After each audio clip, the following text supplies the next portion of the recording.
Assalamualaikum warahmatullahi wabarakatuh.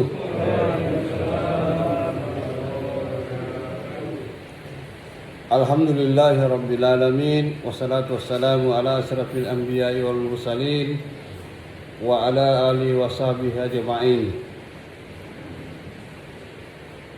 Asyhadu an la ilaha illallah wa asyhadu anna Muhammadan abduhu wa rasuluh. La nabiyya ba'dah. Jamaah salat subuh yang dirahmati oleh Allah Subhanahu wa taala. Alhamdulillahirabbil alamin. Segala puji bagi Allah yang masih memberi kita nikmat berupa iman, nikmat Islam, nikmat kesehatan, nikmat kesempatan, hingga pada hari yang ke-15 hari ini kita masih dalam keadaan sehat walafiat. Salawat serta salam semoga tercurah kepada Nabi kita Nabiullah Muhammad sallallahu alaihi wasallam, para keluarga, sahabat dan seluruh umatnya hingga akhir zaman. Hadirin yang dirahmati oleh Allah Subhanahu wa taala, puasa ini bukanlah ibadah yang hanya pada umat Nabi Muhammad sallallahu alaihi wasallam. Allah Subhanahu wa taala berfirman dalam surah Al-Baqarah 183 yang artinya, wahai orang-orang yang beriman, diwajibkan atas kamu berpuasa sebagaimana diwajibkan atas orang-orang sebelum kamu, agar kamu bertakwa. Jamaah subuh yang dirahmati oleh Allah Subhanahu wa taala, pada kultum subuh ini tema adalah puasa dalam berbagai agama dan hikmahnya. Ayat yang saya bacakan tadi menegaskan bahwa puasa itu sudah diwajibkan kepada umat-umat terdahulu. Artinya, puasa adalah ibadah yang memiliki nilai universal.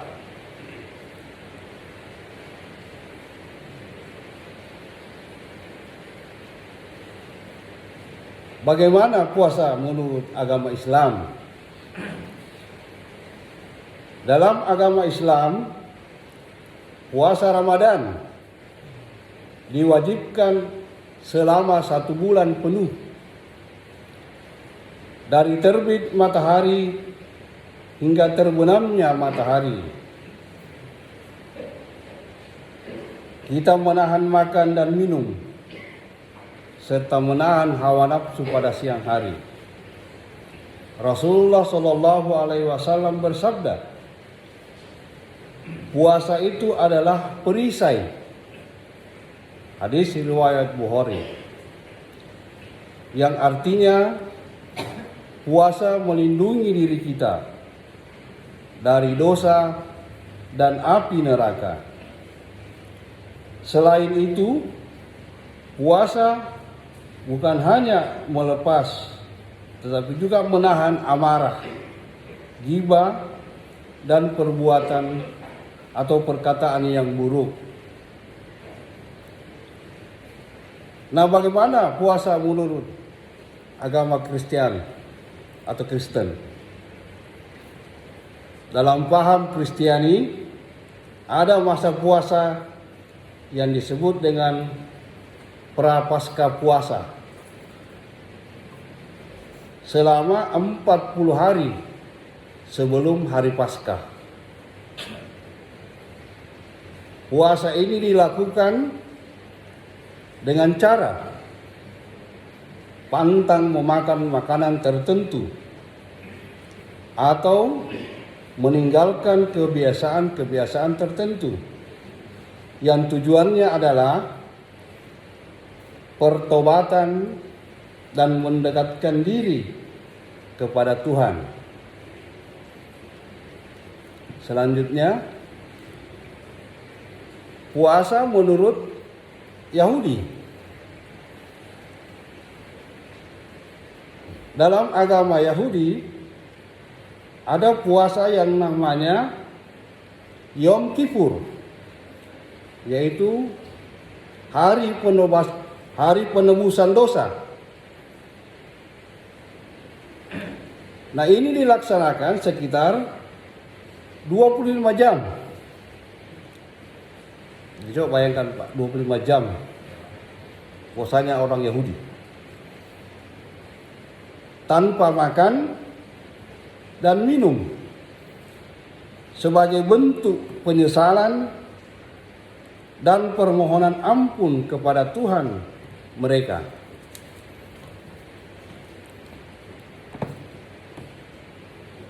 Dalam agama Hindu, puasa biasa disebut dengan Upavasa. Nah, ini dilakukan pada hari-hari tertentu, seperti pada hari Ekadasi atau Navratri. Bentuknya beragam. Mereka hanya makan buah atau tidak makan jenis makanan tertentu. Sedangkan dalam agama Buddha, para biksu tidak makan setengah hari sebagai latihan disiplin dan pengendalian diri. Jamaah subuh yang dirahmati oleh Allah Subhanahu wa taala, hikmah yang bisa kita ambil yang pertama adalah puasa adalah ajaran lama sejak dahulu. 2. Agama mengajarkan pengendalian diri pada umatnya.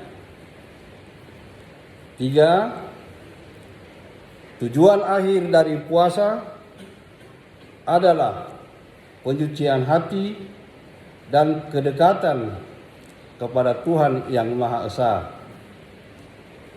Namun, sebagai umat Islam, kita memiliki sistem puasa yang paling lengkap. Ada sahur, ada berbuka, ada salat tarawih, ada zakat fitrah, dan ada satu malam yang namanya malam Lailatul Qadar. Jamaah subuh yang dirahmati oleh Allah Subhanahu wa taala, ada satu kisah yang inspiratif, yaitu seorang fakir miskin yang hanya memiliki sedikit makanan untuk berbuka.